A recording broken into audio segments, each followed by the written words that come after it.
Salut! Ce que je vous propose de faire ici, c'est une sorte de lecture accompagnée de l'article que je vous propose dans le cadre du cours CSS 3900 où on va aborder les soins palliatifs et puis le rôle de l'orthophoniste dans les soins palliatifs. Donc, c'est une sorte de audiobook de lecture d'articles et ça va démarrer là tout de suite. C'est parti! Le titre de l'article, alors c'est quoi? C'est Speech Language Pathologists' Views about Aspiration Risk and Comfort Feeding in Advanced Dementia. C'est un article écrit par Kathy Berkman, Judith Aronheim et Caroline Vitale. En français, ça donnerait les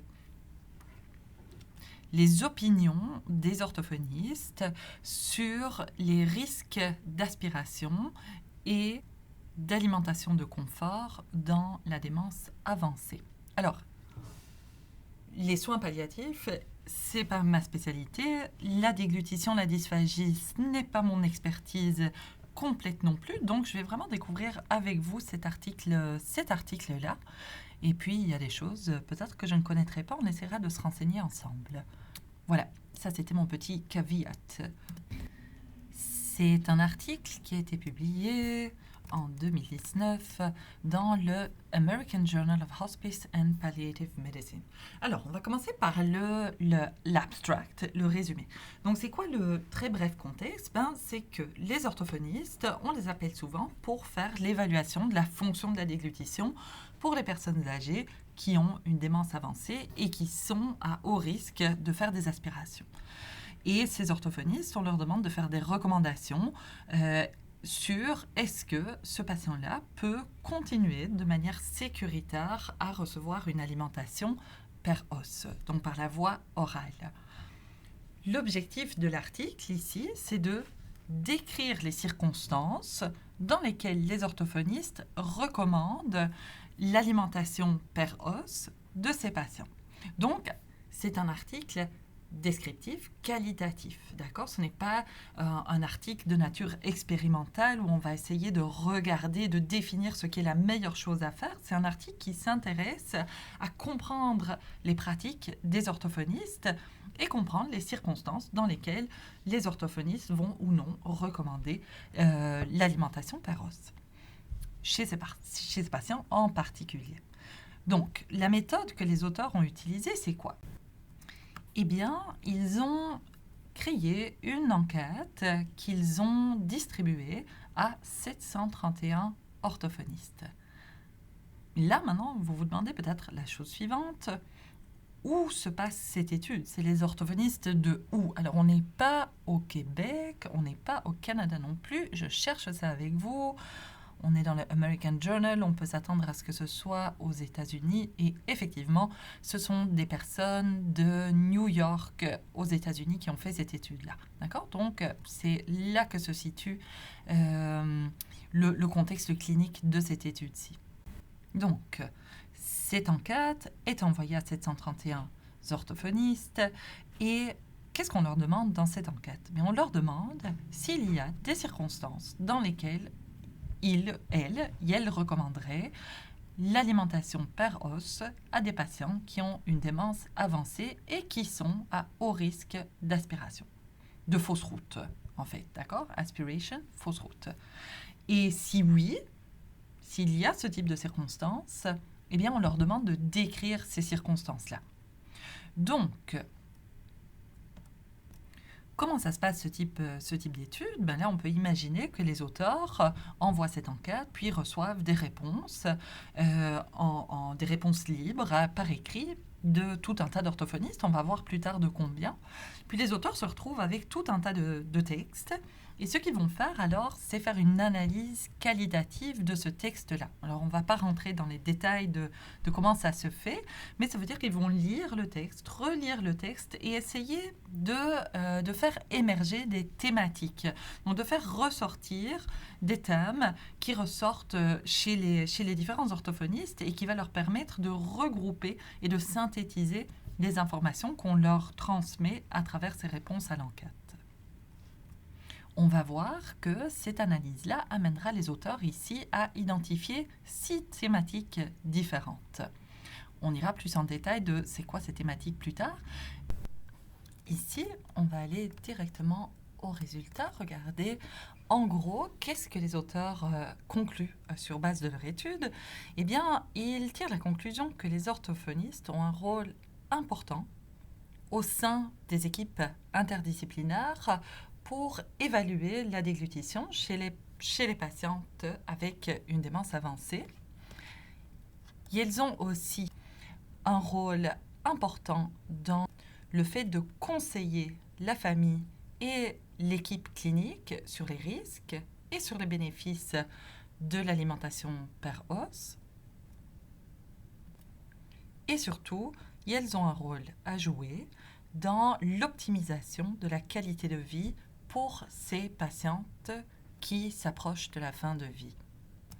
Les orthophonistes qui répondent à cette enquête expliquent qu'elles sont souvent confrontées au fait de devoir faire l'équilibre entre leurs préoccupations pour les risques de fausse route et des recommandations d'alimentation per os dans une optique de plaisir et de confort. Et que cette confrontation entre ces deux préoccupations qui entrent en conflit, eh bien, ça peut causer une détresse morale pour l'orthophoniste. Bon, ça, c'était le bref résumé de cet article. Ici, je vous propose d'aller un petit peu plus en détail dans cet article-là.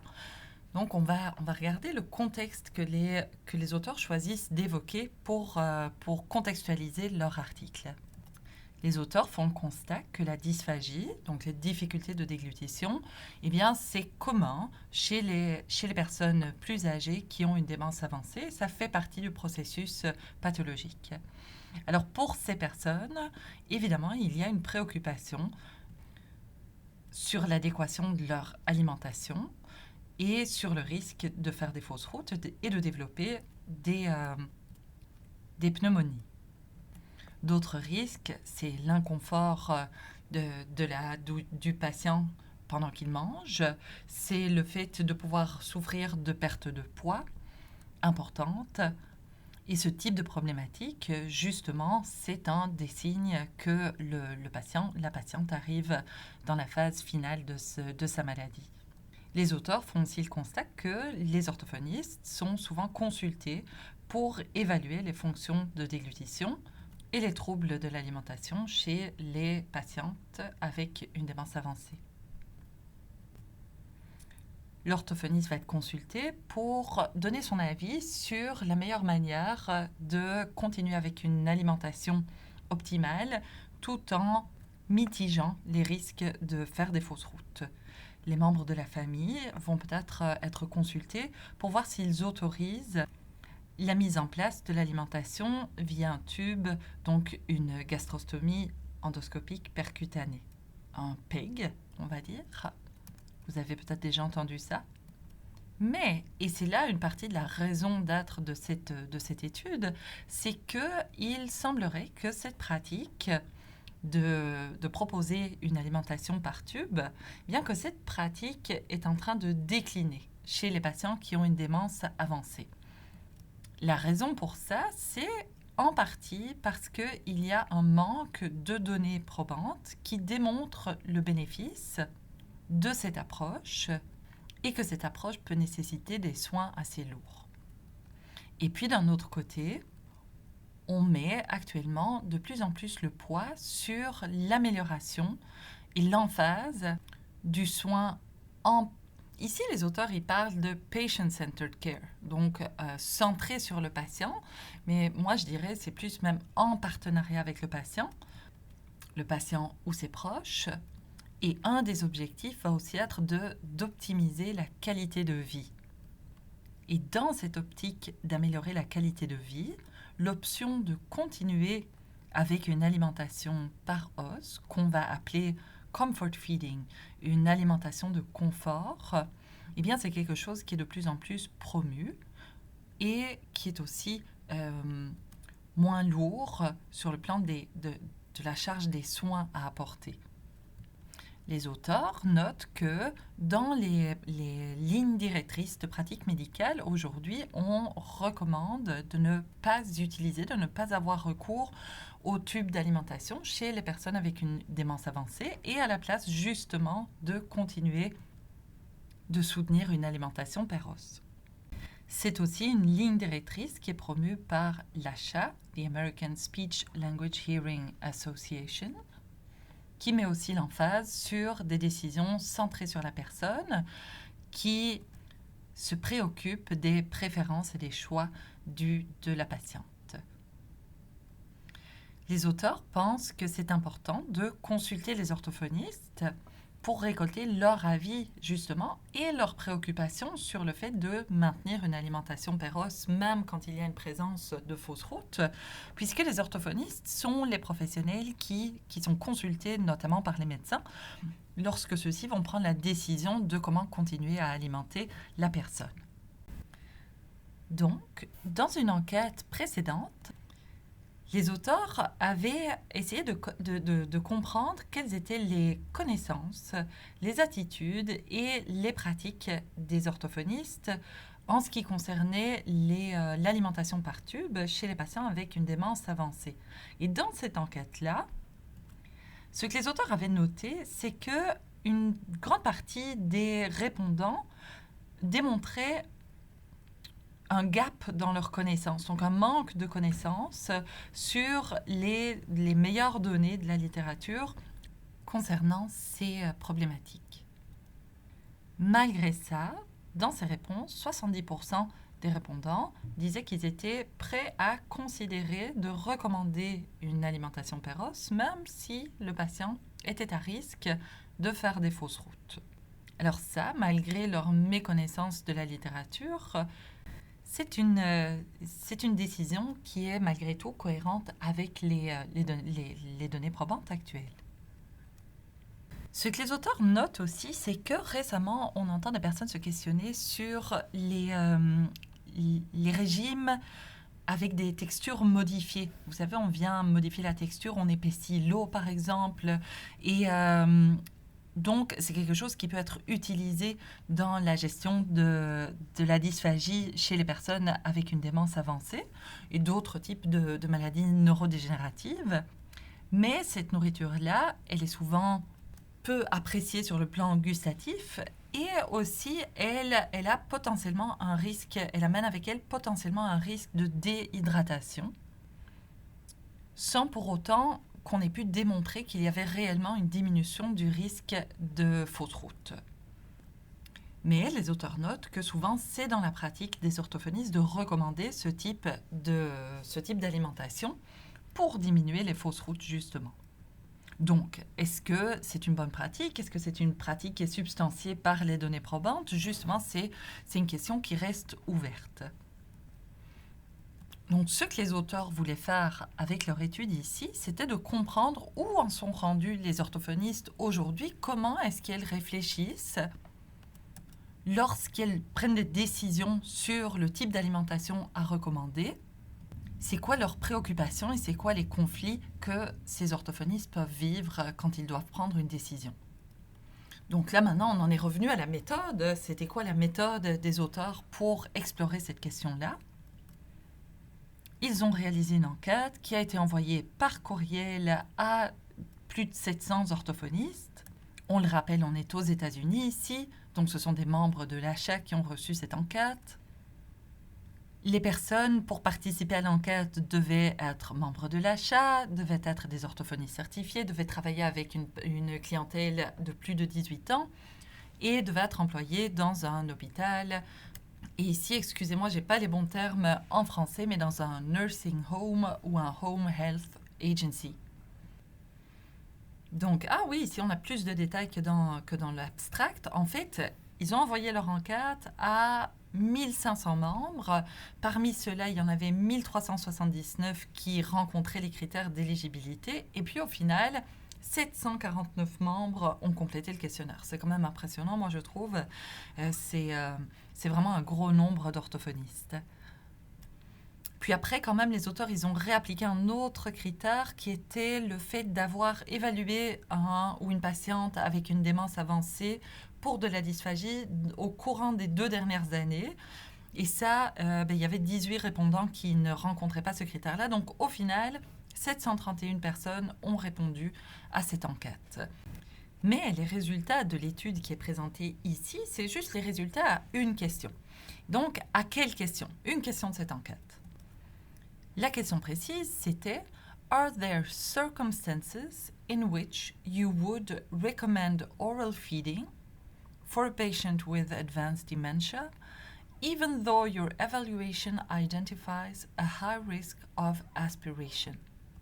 Et à cette question-là, il y a 509 répondants au questionnaire, donc 70%, qui ont répondu « oui ». Et ça, ces données-là, ils les nommaient dans leur contexte. Donc, ils ont déjà publié sur ces données-là. De dire, 70% des orthophonistes, ils disent oui, on le ferait. D'accord? Mais ici, ils vont présenter les données qualitatives. Parce qu'après avoir répondu oui, eh bien, ces participants étaient invités à décrire ces circonstances. Donc, comme je vous expliquais un peu plus haut, qu'est-ce que les auteurs ont fait? Eh bien, ils ont lu, relu et re-relu les réponses des participants à cette question, de décrire les circonstances dans lesquelles ils proposeraient l'alimentation péros. Ils ont utilisé une approche qui s'appelle a Grounded Theory Approach. Donc, c'est une approche de théorie ancrée, où les données sont codées de manière indépendante d'abord par les chercheurs, puis les chercheurs font des rencontres pour arriver à un consensus sur les différents types de codes, de vérifier qu'il n'y a pas de redondance. Et puis à partir de la manière dont ils ont codé leurs données, eh bien, ils vont faire ressortir des thèmes qui vont leur permettre de synthétiser le contenu des réponses. Mais je vous avouerai que la partie méthodologique, elle est particulièrement microscopique dans cet article-ci. Soit, on passe aux résultats et on va voir ce qui ressort de leur analyse. Donc, les auteurs identifient 6 thèmes à partir des réponses de ces 500 et quelques orthophonistes. Et moi, je vous fais une petite parenthèse ici, c'est pas dans l'article, mais je trouve que ça aurait été quand même franchement intéressant de savoir les orthophonistes qui disent non, je ne le considère pas, et puis de comprendre pourquoi ces orthophonistes-là ne le considèrent pas. Mais on va voir, on continue l'article. La manière dont les auteurs organisent les résultats, c'est qu'ils vont présenter d'abord les thèmes auxquels le plus de participants ont participé. C'est-à-dire que ce thème ressortait chez beaucoup de participants. Le premier thème, ils l'ont nommé « Patient wishes are known ». Donc, les souhaits du patient, de la patiente, sont connus. Ici, les orthophonistes expliquent, une des raisons pour lesquelles ils vont recommander l'alimentation péros, c'est parce que c'est en cohérence avec les souhaits de la patiente et que ces souhaits étaient connus. Et ils étaient connus parce que c'est un sujet qui a été abordé avec la personne avant que la démence ne soit trop avancée, et donc on a ces informations-là. Donc, la patiente a pu dire à un moment donné non, je ne veux pas être alimentée par tube. Ou alors, parfois, ce n'est pas la personne elle-même qui l'a dit, mais c'est un proxy familial, donc c'est un proche qui va dire non, mais notre proche n'aurait pas voulu ça. Et puis, ils vont pouvoir donner des exemples de pourquoi ils ont cette certitude. Et, par exemple, une orthophoniste ici dit, si on sait, si la famille pense que c'est ça que le patient voulait, ou si c'est ça que le patient ou la patiente avait dit auparavant, on honore ces souhaits-là, et alors on va essayer au contraire de trouver l'alimentation péros qui va être la plus sécuritaire et qui va amener une haute satisfaction et qualité de vie au patient. La deuxième thématique qui émerge, c'est, les auteurs la nomment « Quality of life and or poor prognosis ». Ici, ce sont des orthophonistes qui disent les circonstances dans lesquelles on peut recommander une alimentation péros, c'est pour le confort ou pour le plaisir, et ça concerne surtout des usagers qui sont proches de la fin de leur vie. On sait que le pronostic est pauvre et la personne a très peu d'opportunités de ressentir du plaisir en dehors de l'alimentation, par exemple. Donc, l'orthophoniste va baser sa recommandation sur l'observation que la personne est capable de manger, semble intéressée de manger, et surtout va démontrer du plaisir quand elle mange. La troisième thématique, c'est Aspiration Risk Mitigation Strategies Employed. Donc, en quelque sorte, l'utilisation de stratégies pour mitiger les risques de fausse route. Les orthophonistes qui répondent ici, leur réponse, ça va un petit peu dans le sens de dire, moi, je recommanderais l'alimentation péros si je sais qu'on essaie de mitiger les risques de fausse route. Et alors, comment est-ce qu'on mitige les risques de fausse route ? Par exemple, certaines caractéristiques propres aux patients sont des facteurs de protection. Donc, par exemple, si la personne a un certain degré de alertness, comment est-ce qu'on dit ça, d'éveil, et une certaine mobilité qui est conservée. Par exemple, un orthophoniste répond « If the patient is functionally mobile and therefore overall risk of pneumonia is decreased ». Aussi, s'il y a une bonne hygiène orale, le risque de fausse route peut aussi être diminué. S'il y a la possibilité de superviser l'alimentation péros par un soignant ou par un proche, par exemple, ça peut aussi mitiger le risque de fausse route. D'autres orthophonistes aussi disent je pourrais le recommander si je me suis assuré que le soignant ou le proche va vraiment suivre les recommandations pour assurer le plus de sécurité possible pendant l'alimentation per os. On arrive à la quatrième thématique, donc le quatrième thème que les auteurs nomment Physician Preference. Donc, je traduis la préférence du médecin. Ici, les orthophonistes qui répondent vont surtout mettre l'emphase sur le fait que c'est une décision commune entre le médecin et elle-même. Mais dans ces réponses, les personnes ne vont pas nommer la présence du patient ou des proches dans ces décisions-là, ce qui ne veut pas dire qu'ils n'en tiennent pas compte, ce n'est juste pas nommé dans ces réponses-là. Ou si la famille est nommée, parfois oui, mais pas, on ne sait pas ici dans les réponses si la famille respecte le souhait de l'usager ou de l'usageur. La cinquième thématique, les auteurs l'ont nommée Documentation of Risk.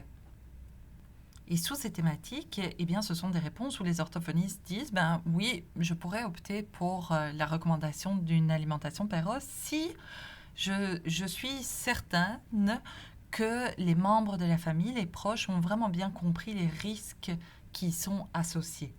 Dans certains cas, même, ils demandent à ce que la famille signe un waiver. Donc, ils signent un document pour vraiment assurer qu'ils ont compris les risques qui y sont associés. La dernière thématique, les auteurs l'ont nommée Speech Language Pathologists Awareness of Evidence Base. Donc, les connaissances qu'ont les orthophonistes sur les données probantes. Puis, je vous rappelle, les dernières thématiques, c'est là où il y avait le moins de réponses de la part des répondants à l'enquête, mais malgré tout, alors, certaines personnes ont répondu qu'elles sont au courant de données probantes qui montrent ou plutôt de l'absence de données probantes qui montreraient que l'utilisation d'un tube d'alimentation serait utile dans les cas de démence avancée ou serait à recommander dans les cas de démence avancée et que leur compréhension de ces données probantes, c'était que l'utilisation d'un tube d'alimentation ne diminuait pas le risque de fausse route ou de pneumonie associée à des fausses routes et qu'il n'y avait pas de données qui montraient que ça améliorait la qualité de vie ou même le statut nutritionnel des patients. Et qu'avec le tube d'alimentation, en plus, on augmente d'autres types de risques, comme notamment des infections qui sont reliées. Donc, ça, c'était la partie des résultats. Voilà à quoi réfléchissent les orthophonistes quand elles prennent la décision de recommander une alimentation péros chez les personnes avec une démence avancée. Après cette partie résultats, les auteurs passent à la discussion. Mais je dirais que cette discussion, elle est quand même assez courte. Elle redit de manière un peu plus synthétique les différents thèmes qui sont ressortis. Puis, les auteurs mettent l'emphase sur le fait que ça représente un conflit moral pour les orthophonistes de donner le conseil de continuer une alimentation péroce alors que c'est quelque chose qui est associé avec des risques de fausse route justement et que quand on va lire les considérations que les orthophonistes peuvent avoir, ou par exemple certains disent, ben oui, je vais le recommander si je peux m'assurer que les personnes autour vont utiliser les meilleures stratégies pour sécuriser la patiente, eh bien, finalement, ces conditions-là, elles sont rarement présentes dans les services de santé où il y a trop peu de personnel présent. Le fait de maintenir, de garder une très bonne hygiène orale de la patiente pour faciliter l'alimentation péroce, c'est aussi souvent un objectif qui ne peut pas être rencontré parce qu'il y a trop peu de personnel. Les auteurs mentionnent aussi que le fait de faire signer un waiver, donc un document où les proches vont dire oui, on comprend les risques associés, mais que ce ne serait pas tout à fait complètement compatible avec les meilleures pratiques parce qu'il semblerait que ce type de document, c'est plus pour protéger le professionnel ou la professionnelle plutôt que de protéger l'usager, l'usagère. Puis les auteurs concluent en disant mais il reste du chemin à faire dans l'éducation des futurs orthophonistes audiologistes, mais aussi dans la formation continue pour mieux soutenir et éclairer les choix des orthophonistes et des équipes multidisciplinaires dans le cas de démence avancée et de choix entourant l'alimentation. Les auteurs n'arrivent pas du tout avec leur point de vue sur les approches à adopter. Donc, les auteurs ne font pas de recommandations sur la manière de faire qu'elles trouveraient la meilleure.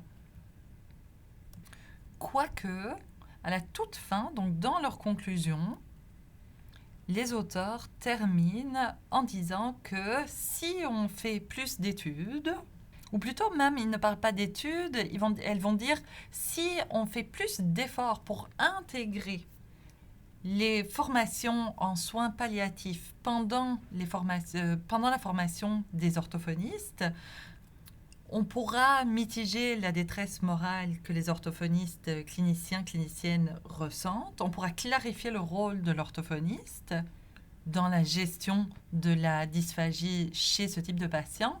Et on pourra aussi, et c'est là que je pense qu'on voit leur position, on pourra aussi augmenter la probabilité que les orthophonistes recommandent de continuer à avoir une alimentation péroce pour ces patients. Donc, sans vraiment le dire, moi, en lisant cet article-là, j'ai l'impression que c'est cette posture-là que les auteurs ont et que c'est ce que ces auteurs voudraient promouvoir comme type de pratique. Donc là, on est arrivé au bout de l'article, c'était la fin de l'article. Alors, surtout, ce qu'il faut se souvenir, ça c'est un article, c'est une position, c'est une manière d'éclairer le sujet. Puis moi, je vous propose d'aller lire cet article par vous-même, par vos propres yeux, vous en faire une idée. Puis surtout d'aller voir aussi dans la liste de référence de cet article-là, puis d'aller lire d'autres auteurs, de vous nourrir d'autres points de vue aussi. Puis j'ai hâte de vous avoir en cours.